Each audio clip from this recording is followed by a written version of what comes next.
I came home earlier than expected after an emergency surgery. No one came to pick me up. As I was about to enter the house, a homeless little girl ran up to me and screamed, "Ma'am, please don't go into that house. Your daughter-in-law." A chill went down my spine. But when the police arrived, "I'm glad to have you here. Follow my story until the end and comment the city you're watching from so I can see how far my story has reached." My hands were still shaking from the emergency surgery when I stepped out of the taxi. 64 years old, and I still felt every muscle ache after standing in that operating room for 7 hours straight. Mrs. Henderson's appendix had ruptured, and there wasn't time to wait for the younger surgeons.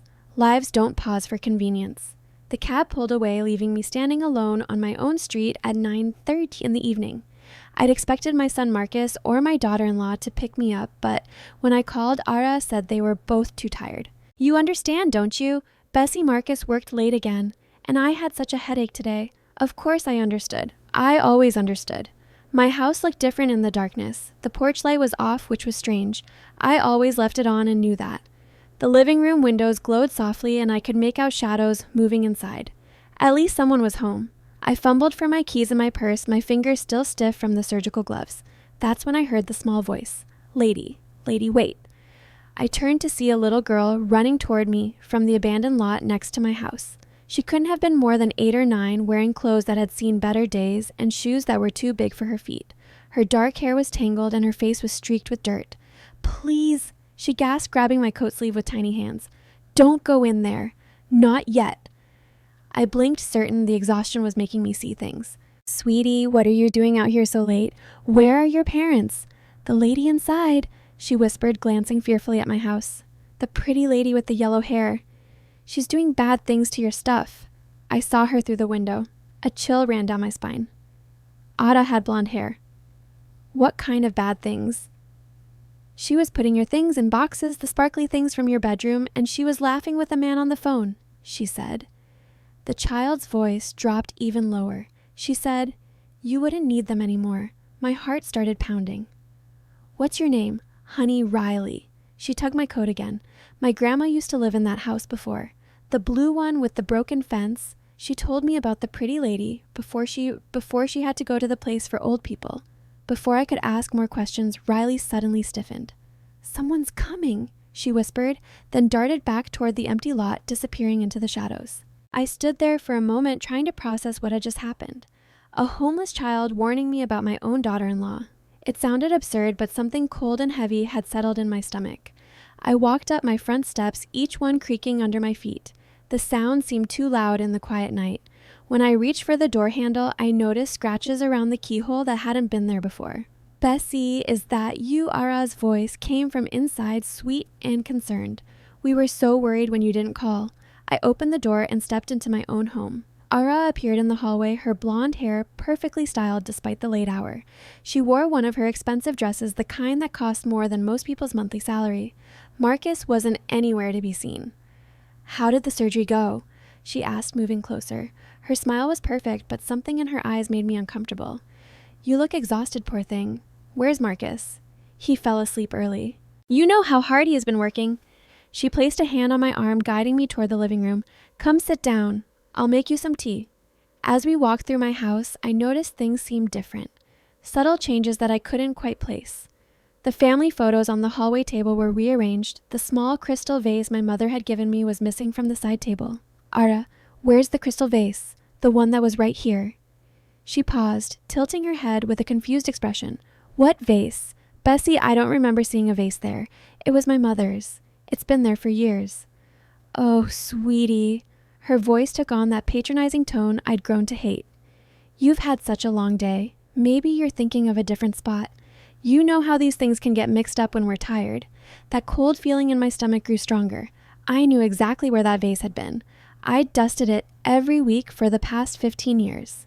"I think I'll skip the tea," I said, heading toward the stairs. "I need to rest." "Of course." All's voice followed me. "Sweet dreams, Bessie." In my bedroom, I noticed more changes. My jewelry box was slightly askew on the dresser. The small silver frame containing my wedding photo was turned face down. And there on my nightstand was a bottle of pills I'd never seen before. I picked up the bottle, squinting at the label in the dim light. Sleep aids prescribed to me according to the label, but I'd never asked for sleeping pills. I'd never even seen this doctor's name before. My hands started trembling again, but this time it wasn't from exhaustion.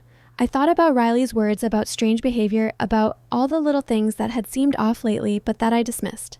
I walked to my bedroom window and looked down at the empty lot. A small figure sat huddled under the old oak tree. Riley was still there, keeping watch. That's when I heard voices from downstairs. Ara was talking to someone, her voice low but animated. I crept to my bedroom door and opened it just a crack. "Went perfectly," she was saying. "She's already doubting herself. A few more weeks of the medication and her morning coffee, and we can move forward with the plan." My blood turned to ice. I pressed my ear closer to the crack. "The lawyer said once she's declared incompetent, Marcus will have full power of attorney." Allah continued, "And since I'm his wife, I'll be managing everything. The house alone is worth $800,000, and that's not counting her other assets." There was a pause then. Laughter, cold, calculating laughter from the woman I'd welcomed into my family 3 years ago. "Don't worry," Ara said. "She won't be a problem much longer. These old doctors think they know everything, but they're so easy to manipulate, especially when you convince them their patient is showing signs of dementia." I backed away from the door, my heart pounding so hard I was sure they could hear it downstairs. Everything suddenly made sense. The missing items, the strange pills, the way had been encouraging Marcus to worry about my forgetfulness lately. I thought about all the times I'd offered to make my morning coffee. All the times she'd suggested I might be getting confused about things. All the times she'd spoken to Marcus privately about my declining health. Riley had tried to warn me. A child living on the streets had seen what I'd been too trusting to notice. I sat on the edge of my bed staring at the bottle of pills in my hand. Tomorrow, I would have to be very careful. I would have to pretend everything was normal while I figured out exactly how deep this betrayal went. But tonight, I finally knew the truth. My daughter-in-law wasn't just stealing my belongings, she was stealing my life. I barely slept that night. Every time I closed my eyes, I heard his voice again, talking about making me incompetent, about the $800,000 my house was worth. By morning, I felt like I'd aged another decade. The smell of coffee drifted up from the kitchen along with Alara's cheerful humming. She was making breakfast just like she had every morning for the past 6 months. How many times had she drugged my coffee during those mornings? How many times had I thanked her for being so thoughtful? I got dressed slowly, trying to organize my thoughts. In the harsh light of day, part of me wondered if I'd imagined the whole conversation. But then I looked at the bottle of pills on my nightstand, the ones I'd never requested, and I knew it had been real. Downstairs, Marcus was already at the kitchen table scrolling through his phone while bustled around the stove. My son looked tired, older than his 38 years. When had those lines appeared around his eyes, morning mom? He barely looked up from his phone. "How was the surgery yesterday?" "Successful," I said, watching as I poured coffee into my favorite mug. The same mug she'd been using to drug me. Mrs. Henderson should make a full recovery. "That's wonderful," Ara said, setting the mug in front of me with a bright smile. "I made it just how you like it." I stared at the coffee steam rising from its surface. "How you like it with sleeping medication mixed in. Actually, I think I'll just have water this morning," I said. My stomach's a bit unsettled. All smile faltered for just a second. "Oh, but I made it specially for you. Are you sure you're feeling all right? You seemed confused last night, asking about some vase that wasn't there." Marcus finally looked up. "What vase?" "Nothing important," I said quickly, but was already shaking her head with exaggerated concern. She was looking for a crystal vase that she insisted had been in the living room. I tried to tell her gently that there wasn't any vase, but she seemed so certain. Allah's voice carried that perfect note of worried sympathy. "I'm just concerned about these little episodes, Marcus." "Episodes?" Marcus frowned at me. "Mom, are you having memory problems?" "No, I'm not having memory problems." The words came out sharper than I intended. "I know exactly where that vase was, and I know it's missing." Mother and son exchanged a glance. It was subtle, but I caught it. The kind of look that said they'd discussed this before. "Maybe we should make an appointment with Dr. Peterson," Marcus suggested gently. "Just to be safe." "I don't need to see Dr. Peterson." I stood up, leaving the coffee untouched. "I need to get to the hospital." As I gathered my things, my mind started racing backward, piecing together months of small incidents I'd dismissed. The time had rearranged my prescription bottles, claiming she was organizing them for me. The day I couldn't find my spare car keys, and she'd suggested I was misplacing things more often. The afternoon, she'd thrown away what she called old junk mail that I'd been certain included important documents. At the hospital, I threw myself into work, but my concentration kept drifting. Between patients, I found myself thinking about other changes I'd noticed but ignored. 3 months ago, my neighbor, Mrs. Chen, had stopped coming over for our weekly tea. When I'd asked about it, she'd said Mrs. Chen had mentioned being too busy to visit, but that hadn't sounded like Mrs. Chen at all. 2 months ago, my book club had apparently decided to meet at the library instead of rotating between our homes. Ara had delivered this news with such certainty that I'd never questioned it. Now I wondered if my book club even knew I was missing. Last month, my longtime housekeeper Rosa had suddenly quit. Ara had been the one to tell me, explaining that Rosa had found a better paying job and hadn't wanted to discuss it with me directly. At the time, I'd been hurt that Rosa hadn't said goodbye after 10 years of working together. How many of these changes had actually happened? How many had been manufactured by Ara to isolate me? That afternoon, I drove past Rosa's house. Her car was in the driveway and she was tending her garden. I pulled over and called out to her. "Rosa, it's so good to see you." She looked up, her face breaking into a genuine smile. "Dr. Bessie, I was just thinking about you yesterday." She walked over to the fence. "How have you been? I missed seeing you." "I missed you too. Ara told me you found another job." Rosa's expression shifted to confusion. "Another job? I asked your daughter-in-law if I could come back 3 weeks ago. She said you didn't need housekeeping services anymore because you were." She hesitated. "Because I was what?" "She said you were having trouble with strangers in the house, that it made you anxious to have people you didn't know well around your things."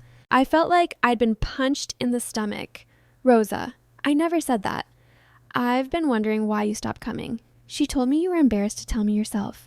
Rosa's face was full of concern now. "Dr. Bessie, are you okay? You look pale." I managed to reassure Rosa that I was fine and promised to call her soon. But as I drove home, my hands were shaking on the steering wheel. The web of lies was so much bigger than I'd realized. When I got home, I found Marcus and in the living room, their heads close together in conversation. They separated quickly when I walked in, but not before I caught the tension in their postures. "Mom, we need to talk," Marcus said, his voice gentle but firm. I sat down in my armchair, the one I'd had since before Marcus was born. "About what?" "We're worried about you arching on the edge of the sofa." The confusion about the vase forgetting to call us after your surgery, and Marcus told me, "You've been asking Rosa to come back even though you told her you didn't want housekeeping anymore." I never told Rosa anything like that. "Mom?" Marcus leaned forward. "Ara showed me the conversation. You were very clear that having Rosa around was making you uncomfortable." "What conversation? When did I supposedly have this conversation last month, when you asked me to call her for you because you didn't want to hurt her feelings?" Ara's voice was patient, as if she were talking to a child. "Don't you remember?" I stared at her. This woman who had invaded my home and my family, she was so convincing, so genuinely concerned sounding that, for a moment, I doubted myself. Had I forgotten a conversation? Was my memory really failing? But then I remembered the pills on my nightstand, the conversation I'd overheard last night, the coffee I'd refused to drink this morning. "I think I'll go upstairs and rest," I said, standing up carefully. "That's a good idea," said. "I'll bring you some tea later."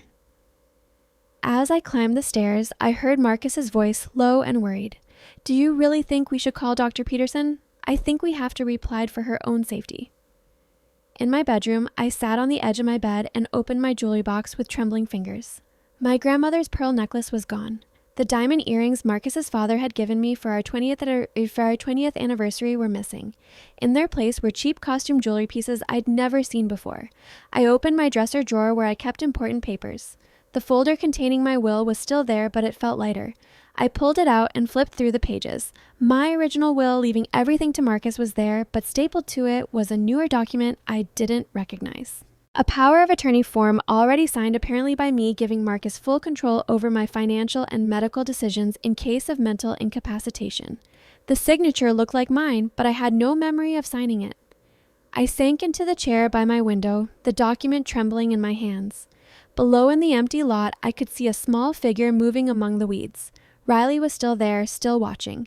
Tomorrow, I would find a way to talk to her. She might be the only person who could tell me what had really been happening in my own home. I woke up the next morning with a plan. I had spent most of the night thinking about how to approach Riley without alarming Marcus or Ada. The child had risked herself to warn me, and I owed it to both of us to find out what she knew. I made a show of drinking orange juice instead of coffee at breakfast, claiming my stomach was still bothering me. All's jaw tightened almost imperceptibly, but she quickly covered it with a concerned smile. "Maybe you should see Dr. Peterson about your stomach too," she suggested. It could be related to the other issues we discussed. What other issues, I asked, even though I knew exactly what she meant. Marcus cleared his throat uncomfortably. Mom, we talked about this yesterday. The memory problems, the confusion about Rosa, the missing vase that wasn't there. The vase was there. I kept my voice level but firm. It was my mother's crystal vase, and it sat on that table for 15 years. Allah and Marcus exchanged another one of their looks. I was getting tired of being treated like a confused old woman in my own home. I need to run some errands today, I announced, standing up from the table. What kind of errands? All asked quickly. Maybe I should come with you just to make sure you're okay driving. The suggestion made my skin crawl. 3 months ago, I would have appreciated her concern. Now I knew it was about control. I'm perfectly capable of driving myself to the grocery store, I said. I've been doing it for 46 years. I left them sitting at the table, probably planning their next move in this elaborate game they were playing with my life. At the grocery store, I bought food I didn't need, killing time until I was sure Marcus had left for work. Then I drove home and parked around the corner from my house where I could see the empty lot but couldn't see me. It took 20 minutes, but eventually I spotted Riley emerging from behind the old oak tree. She was carrying a small backpack and what looked like a bottle of water. My heart ached seeing this child living rough when she should have been in school in a warm home. I got out of my car and approached the edge of the lot carefully. Riley, it's me, the lady from last night. She turned her dark eyes wary, but not unfriendly. You came back. I need to ask you some questions about what you've seen, about the pretty lady with yellow hair. Riley glanced toward my house, then back at me. She's not there now. She left in her fancy car about an hour ago. Can you tell me what you've seen her doing? The child sat down on an overturned crate, and I lowered myself onto a fallen log nearby. Riley was quiet for a long moment, picking at the frayed edge of her jacket. She brings men to your house sometimes when you're not there. She finally said, men with trucks who take your stuff away. My blood went cold. What kind of stuff? Pretty things, silver things that sparkle, and boxes of other stuff from inside. She always gives them money after they load the truck. I thought about my missing jewelry, the empty spaces I'd noticed throughout my house. How long has this been going on? Since before the cold weather started. Riley looked up at me with eyes that seemed far too old for her face. She hurt my grandma too. Your grandma? Oh, she used to live in the blue house. Grandma Ruth. The pretty lady was nice to her at first, brought her cookies and helped with shopping. But then Grandma started forgetting things. And the pretty lady said Grandma wasn't safe living alone anymore. A chill ran down my spine. What happened to your grandma? They took her to the place for old people. But before that, all her nice things disappeared. The pretty lady said Grandma gave them to her, but Grandma never would have given away her wedding ring. She wore it every day for 60 years. Riley reached into her backpack and pulled out a small, tarnished silver frame. I found this in the trash after they took Grandma away. The pretty lady threw it out, but it's the only picture I have of Grandma and Grandpa together. I looked at the photograph of an elderly couple standing in front of the blue house, their arms around each other, smiling at the camera. The resemblance between the woman and Riley was unmistakable. Where are your parents, honey? Mommy got sick and went to heaven when I was 6. Daddy tried to take care of me, but he got sick too. Different kind of sick that made him forget how to be a daddy. Grandma took me in, but then she shrugged, trying to look brave. So you've been living out here since they took your grandmother away. I hide during the day so the school people don't find me. At night, I watch the houses to make sure I'm safe. That's when I saw what the pretty lady was doing to your stuff. I felt a surge of protective anger both for this brave child and for Riley's grandmother, who had clearly been victimized the same way I was being targeted now. Riley, I need you to tell me everything you remember about what happened to your grandma. Every detail. For the next hour, Riley told me a story that was horrifyingly familiar. Ada had befriended Ruth, gradually isolating her from neighbors and friends. She'd convinced Ruth that she was becoming forgetful, that it wasn't safe for her to live alone. She'd arranged for Ruth to see a doctor who declared her incompetent, and then she'd overseen Ruth's placement in a nursing facility 40 millimeters away. The pretty lady cleaned out Grandma's house real fast after that, Riley said.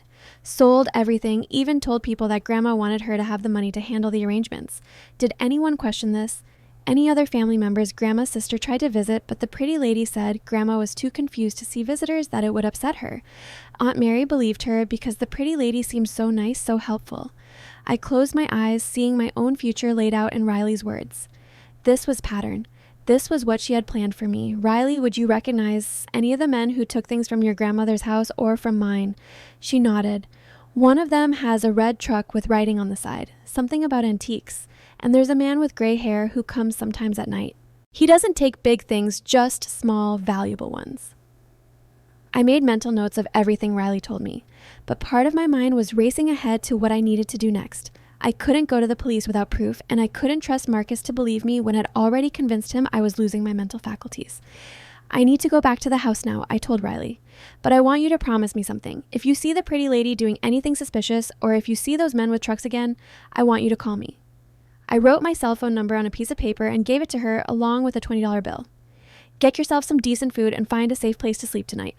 Can you do that? Riley nodded solemnly, tucking both the paper and the money into her backpack. When I got back to my house, Car was in the driveway. I sat in my own driveway for a moment, steeling myself for what was coming. Now that I knew the truth about what she was doing, every interaction with her would be an act. I found her in the kitchen, preparing what looked like lunch. "How are your errands?" she asked without turning around. "Fine." I kept my voice neutral, but I was studying her with new eyes. How had I ever thought her concern was genuine? How had I missed the calculated coldness beneath her perfect smile? "I made your favorite soup," she said, ladling something creamy into a bowl. "You've seemed so tired lately. I thought something comforting might help." I looked at the soup, wondering what she might have added to it. "Actually, I had a late breakfast. I'm not very hungry. But you need to eat," she insisted, setting the bowl in front of me. "You've been so thin lately, and with all the stress of your memory issues, Ara." I sat down at the table and looked directly at her. "I want to ask you something, and I need you to be completely honest with me." Something flickered in her eyes, but her smile never wavered. "Of course. Have you noticed anyone unusual around the house lately? Any strangers? Any cars that don't belong in the neighborhood?" "No." "Why are you worried about something?" Her answer came too quickly, too smoothly. Someone who genuinely cared would have asked more questions, shown more concern. "I just thought I saw an unfamiliar truck parked outside yesterday." I lied, watching her reaction carefully. "Oh, that was probably the antique appraiser I called," she said casually. "I thought you might want to get some of your older pieces evaluated for insurance purposes, in case anything ever happened to them." The lie rolled off her tongue so easily that I almost believed it myself. An antique appraiser. Of course, that's what she would call the man who was helping her fence my belongings. "That was thoughtful of you," I managed to say. "Did he find anything valuable?" "A few pieces that might be worth more than you think. I can show you his report later." I nodded and smiled, playing along with her charade while my stomach churned with revulsion. She was so confident, so sure that I was too senile to see through her lies. That evening, after Marcus came home and we'd eaten dinner together like a normal family, I excused myself early. In my bedroom, I opened my jewelry box again and took inventory of what was missing. The pearl necklace, the diamond earrings, my mother's ruby ring, and at least 6 other valuable pieces. I estimated the value at around $15,000 just from the jewelry alone. Added to whatever furniture and other items she'd already sold, Ada had probably stolen at least $25,000 worth of my belongings. But as I sat there in the darkness looking out at the empty lot where a homeless child was trying to survive because of this woman's greed, I realized the money wasn't even the worst part. The worst part was the betrayal. The systematic way she had wormed her way into my family, gained my trust, and then used that trust to destroy me. Tomorrow, I would start fighting back.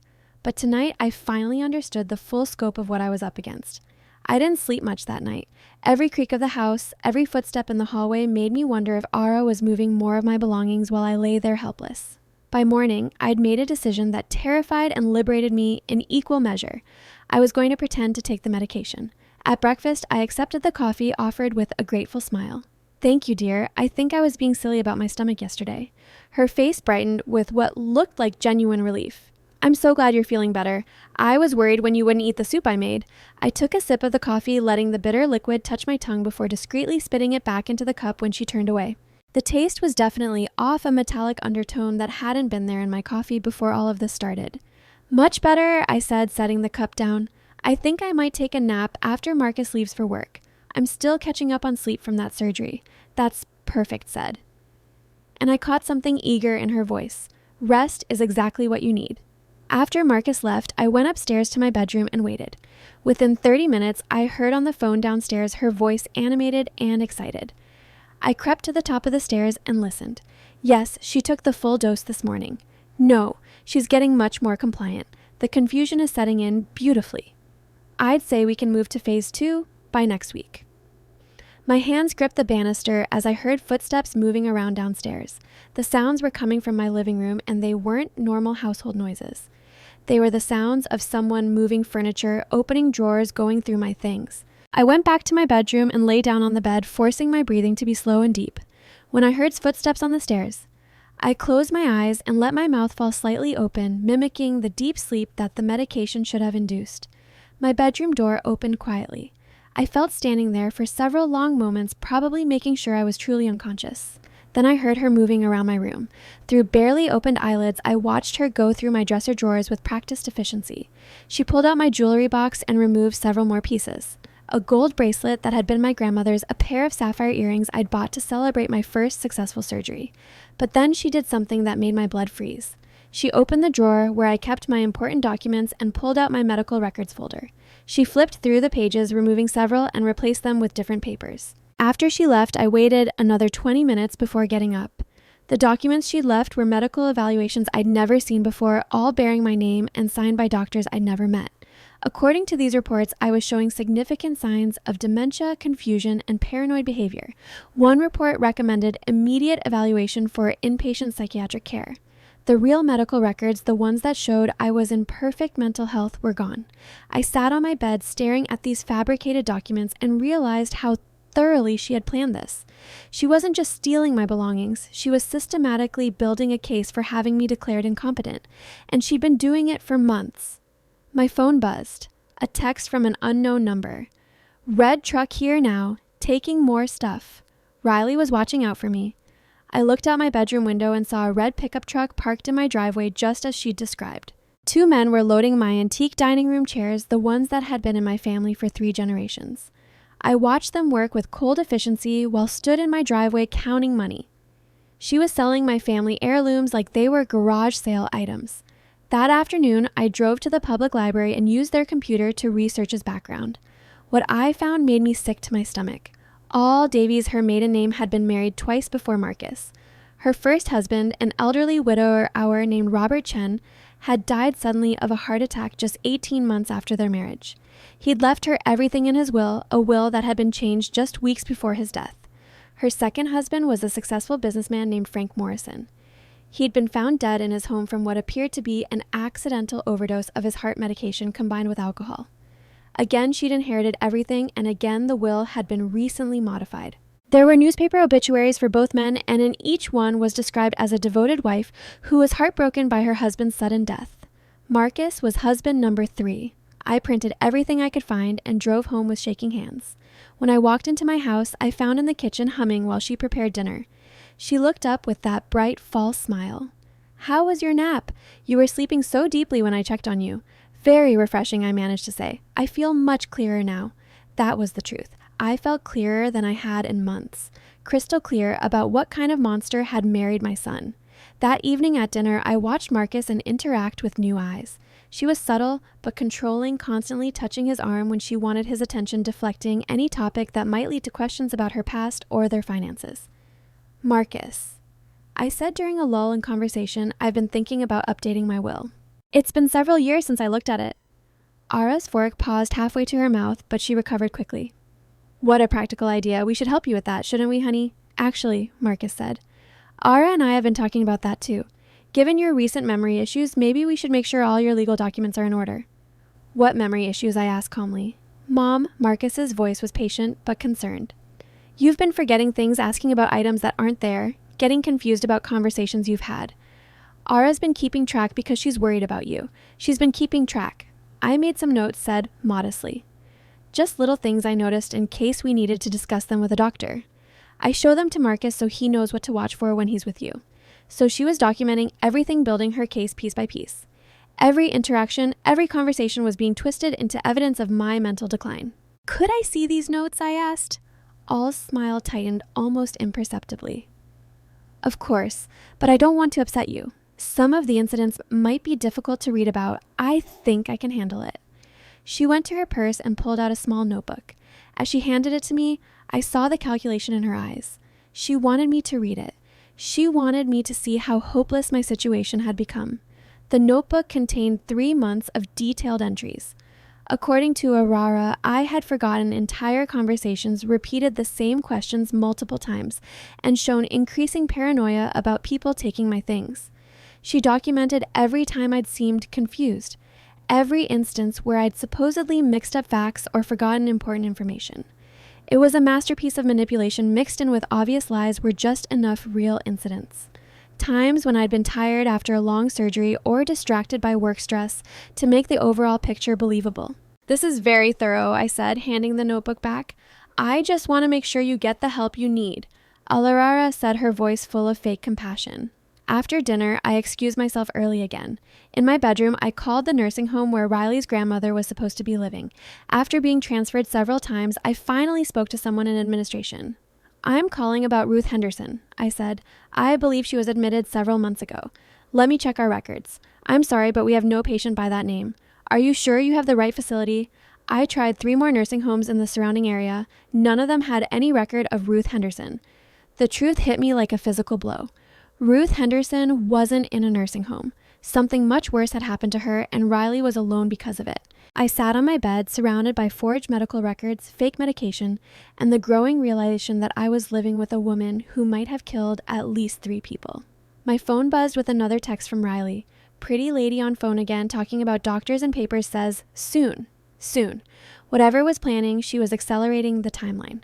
I looked at my reflection in the bedroom mirror, 64 years old, a successful surgeon, a woman who had spent her life saving other people's lives.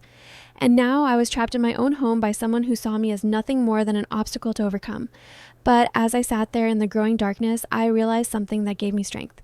Aura had made one crucial mistake. She'd assumed that just because I was older, just because I trusted easily, I would be helpless once I figured out her game. She was about to learn how wrong she was. The next morning, I knew time was running out. Aura's phone conversations were becoming more frequent and urgent, and I'd overheard her making an appointment with Dr. Peterson, the same doctor whose name was on those forged medical records. I had to act fast, but I also had to be smart. One wrong move, and I'd find myself locked away in a psychiatric facility just like she'd planned. I pretended to drink the drugged coffee again, making sure to spit most of it back into the cup when Alara wasn't looking. Then I went upstairs and waited for her to check on me. When I heard her footsteps in the hallway, I arranged myself on the bed and closed my eyes, breathing deeply as if heavily sedated. She entered my room and moved around quietly. But this time she wasn't just taking jewelry. I heard her opening my desk drawers, rustling through papers. When she left, I waited 10 minutes before investigating. My heart nearly stopped when I saw what she'd left behind. Sitting on my desk was a handwritten suicide note supposedly written by me. I can't bear the confusion anymore. It read in handwriting that looked remarkably like mine. "The memory loss is getting worse every day, and I don't want to be a burden to my family. I've lived a good life, and it's time to let go. Please don't blame yourselves. This is my choice. I love you both." My hands shook as I held the paper. This wasn't just about money or property anymore. Ara was planning to kill me and make it look like suicide. I photographed the note with my phone, then carefully put it back exactly where she'd left it. Then I called the one person I could trust. "Riley, I need your help. Can you meet me at the library in an hour?" When I arrived at the library, I found Riley waiting by the children's section, looking small and lost among the bright picture books. My heart ached seeing her there. This brave child who should have been in school instead of helping me solve a murder plot. "I found out what happened to your grandmother," I told her gently. Riley's eyes widened. "Is she okay? Can I see her?" I knelt down so we were at eye level. "Honey, I'm so sorry. I think your grandmother is gone. I think the pretty lady, he hurt her." Riley's face crumpled, but she didn't cry. She just nodded as if she'd already suspected this truth, but hadn't wanted to face it. "I need to ask you to do something very important," I continued. "Something that might help make sure the pretty lady can't hurt anyone else, but it could be dangerous. What do you need me to do? I need you to hide in the house tonight and watch what happens, and I need you to record it if you can." I handed her a small digital recorder I bought on the way to the library. "Can you work this?" Riley examined the device with the quick intelligence of a child who'd learned to be resourceful. "Push this button to record, this one to stop." "That's right. But Riley, if anything goes wrong, if you think you're in danger, you run. Promise me. I promise." That evening, I made a show of being extra tired and confused at dinner. I asked Marcus the same question twice, forgot what I was saying mid-sentence, and complained about feeling dizzy. "Maybe you should go to bed early, Mom," Marcus suggested, his voice full of concern. "That's probably a good idea." I agreed. "I just feel so foggy lately." Ara's eyes gleamed with satisfaction. "I'll bring you some warm milk to help you sleep." In my bedroom, I arranged pillows under my blankets to look like a sleeping body, then hid in my walk-in closet with the door cracked open just enough to see the room.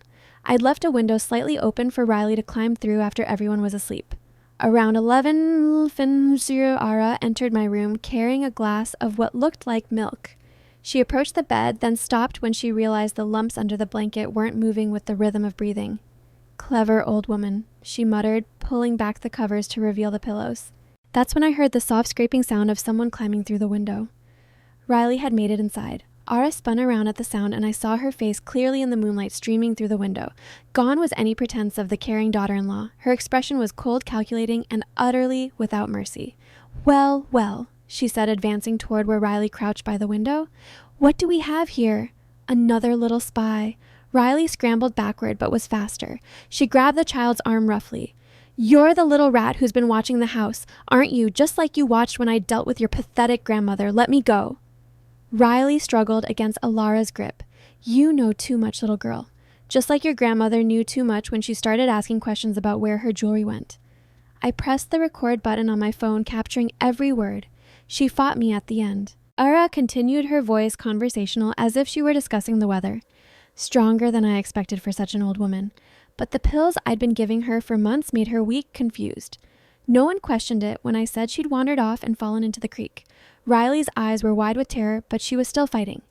"You killed her. I solved a problem. All corrected. Just like I solved problems with my other husbands. Men are so trusting when they think they've found a beautiful young wife who loves them. A little digitalis in their evening brandy and heart attacks are so believable in older men." She was confessing to everything, and I was recording every word. "And now I have to solve the problem of you and that meddling old doctor." Ara continued. "She's been much harder to handle than I expected.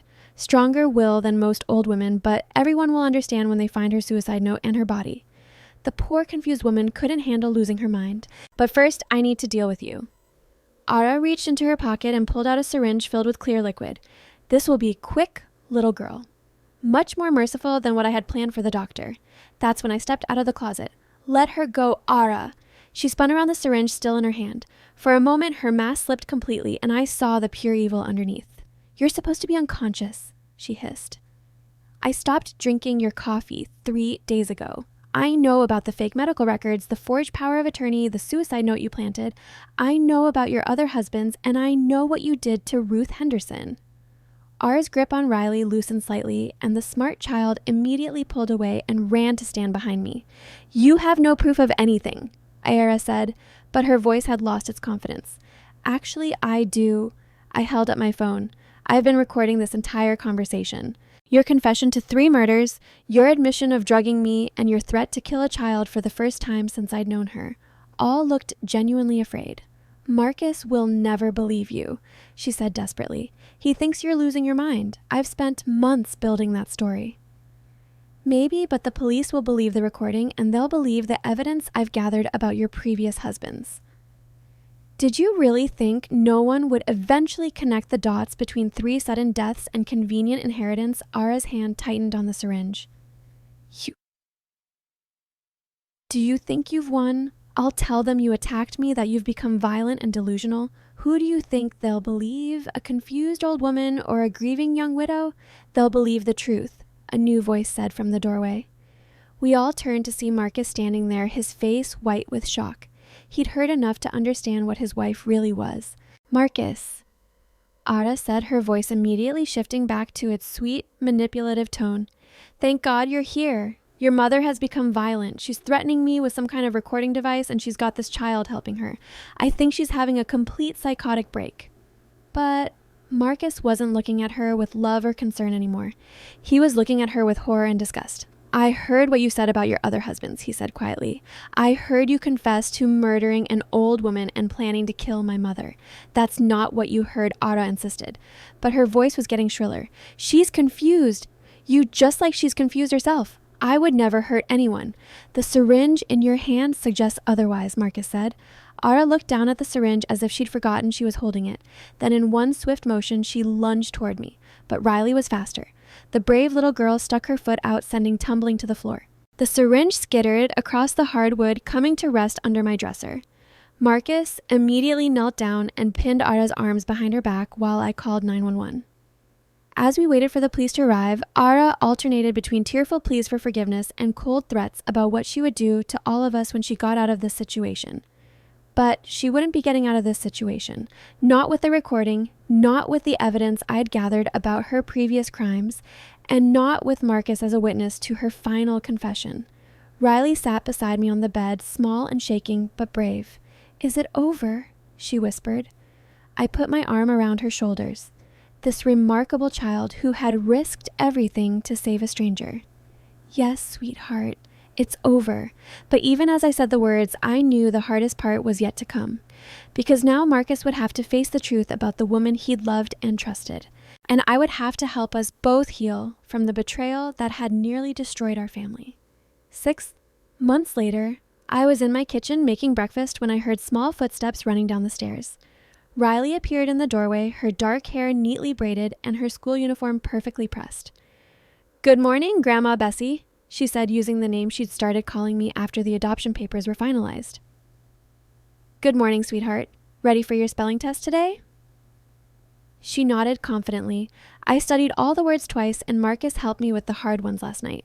It still amazed me how naturally she'd adapted to having a real family to being a child instead of a survivor. The first few weeks had been difficult. She'd hoarded food in her room, jumped at unexpected sounds, and had nightmares about.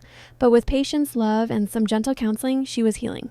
Marcus walked into the kitchen adjusting his tie. He looked older than his 30 years.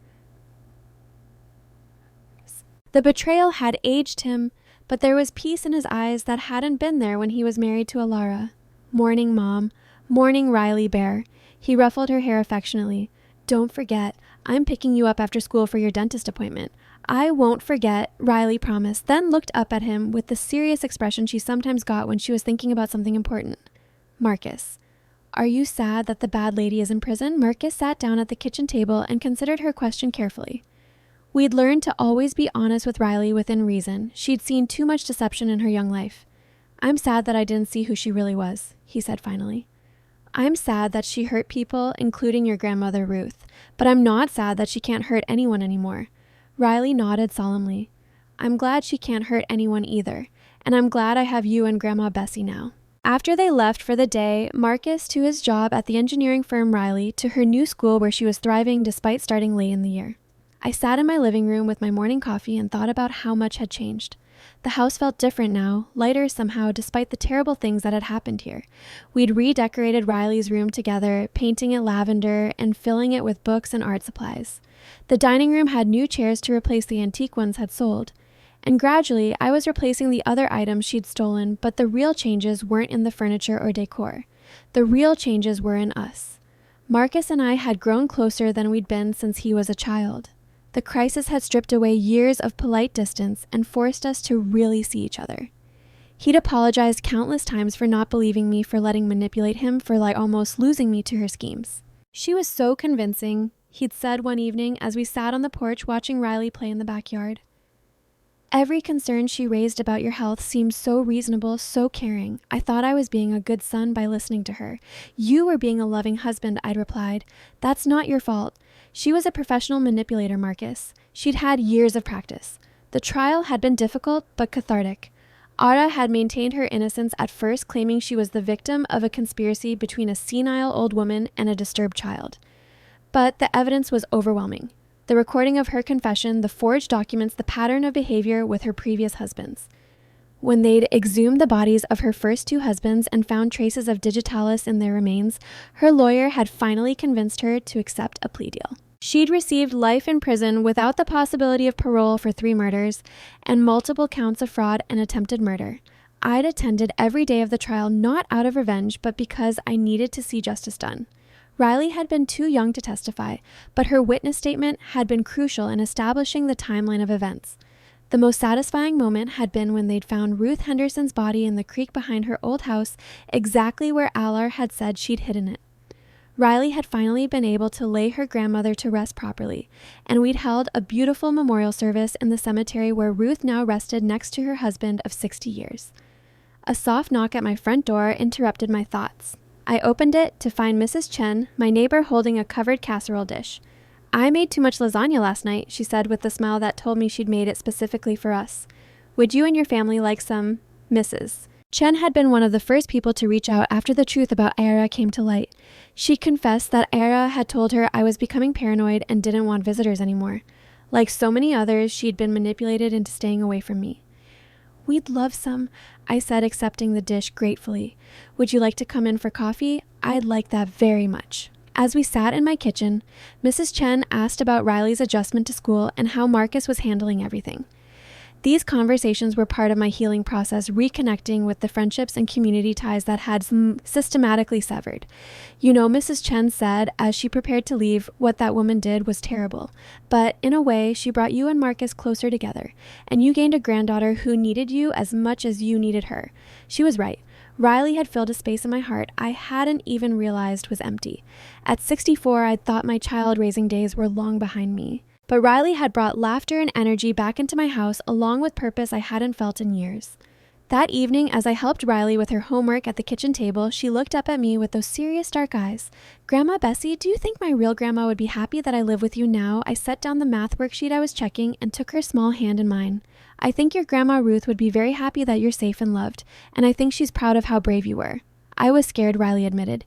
"Being brave doesn't mean you're not scared, sweetheart. It means you do the right thing even when you are scared." Later that night, after Riley was asleep and Marcus had gone to his apartment downtown, he was taking his time moving back home, wanting to make sure Riley felt secure before changing the household dynamic again. I sat in my garden. I'd started growing vegetables again, something I hadn't done since Marcus was small. Riley loved helping me plant seeds and water the seedlings. She'd never seen anything grow from the ground before, and her wonder at the tiny tomato plants pushing through the soil had reminded me of the miracle of new life. As I sat there in the peaceful evening air, surrounded by the sense of growing things and the sound of Riley's gentle breathing from her open bedroom window, I thought about the woman I'd been 6 months ago. That woman had been isolated, manipulated, and slowly poisoned both literally and figuratively. She'd been losing herself piece by piece to a predator who saw her as nothing more than a means to an end. But that woman had also been stronger than she'd known.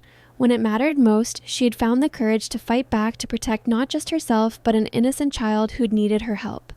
I was still that strong woman, but I was more than I'd been before. I was Riley's grandmother, Marcus's partner in healing, and a survivor who'd chosen to use her experience to help others.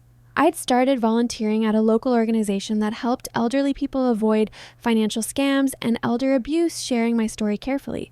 Without traumatizing details, helped other families recognize warning signs they might otherwise miss. My phone buzzed with a text from Marcus Riley's school called. She got 100% on her spelling test. I'm proud of our girl. Our girl. Not just my adopted granddaughter or his ward, but our girl, our family. I looked up at the stars beginning to appear in the darkening sky and felt something I'd almost forgotten how to feel. Complete peace. Ara had tried to steal my life, my sanity, and ultimately my very existence. She'd come closer to succeeding than I cared to think about. But in the end, her evil had brought unexpected gifts. A deeper relationship with my son, a granddaughter who lit up every day with her resilience and joy, and a renewed sense of my own strength. I'd learned that family isn't just about blood relations or legal documents. Sometimes family is a brave little girl who risks everything to warn a stranger about danger. Sometimes it's neighbors who bring casseroles and renewed friendships. Sometimes it's choosing to trust again after betrayal nearly destroyed you. As I walked back into my house, I paused in Riley's doorway. She was sleeping peacefully, her hand curled around the small, stuffed rabbit Marcus had bought her on her first day of school. In the soft glow of her nightlight, she looked like any normal child, safe and loved. Tomorrow would bring new challenges and small victories. Riley had a book report due. Marcus was coming for dinner, and I had an appointment with a new patient who needed surgery. Life would continue in all its beautiful, ordinary complexity.